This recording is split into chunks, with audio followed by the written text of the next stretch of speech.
16 जनवरी 2026 की महत्वपूर्ण खबरें।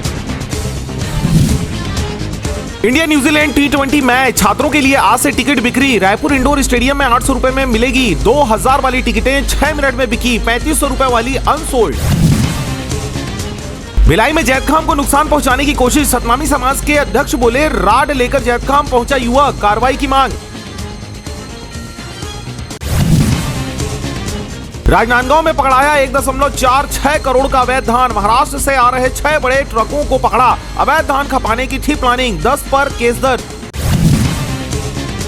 बलौदाबाजार हिंसा मामले में अमित बघेल के घर दफ्तर की जांच। रिमांड पर ले जाते वक्त बेटी ने कहा, लव यू पापा। घर से मोबाइल, गाड़ी, दस्तावेज जब्त।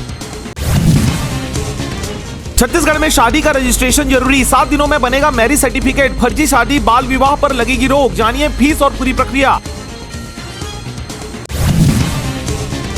पुलिस भर्ती में गड़बड़ी। प्रतियोगियों ने शुरू की पदयात्रा। गलत तरीके से नियम बदलने का आरोप। किसी भी जिले से आवेदन देने पर उठाए सवाल। रायपुर का शातिर एक्टिवा चोर गिरफ्तार। 500 रुपए में बनवाई मास्टर चाबी। 36 स्कूटी जब्त। ग्राहक सहित 21 आरोपी अरेस्ट। 3 बाइक चोर भी पकड़ाए। रायपुर से गिरफ्तार विदेशी युवतियों को भेजा गया डिटेंशन सेंटर। आईबी पुलिस ने पूछताछ करके चुपचाप तरीके से भेजा। युवतियों और उनके बुलाने वाले रसूखदारों के नामों का नहीं हुआ खुलासा। 26 करोड़ का धान बर्बाद। बैच ने दिखाया मरा हुआ चूहा। बोले, धान पचा नहीं पाए। बीजेपी बोली, देश को किसने कुतरा जनता जानती है।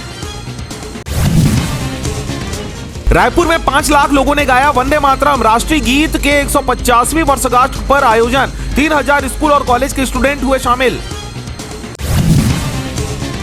सीजीएमएससी घोटाला। शशांक चोपड़ा 4 दिनों के ईडी रिमांड पर रायपुर के स्पेशल कोर्ट में किया गया पेश। वित्तीय लेनदेन की होगी जांच।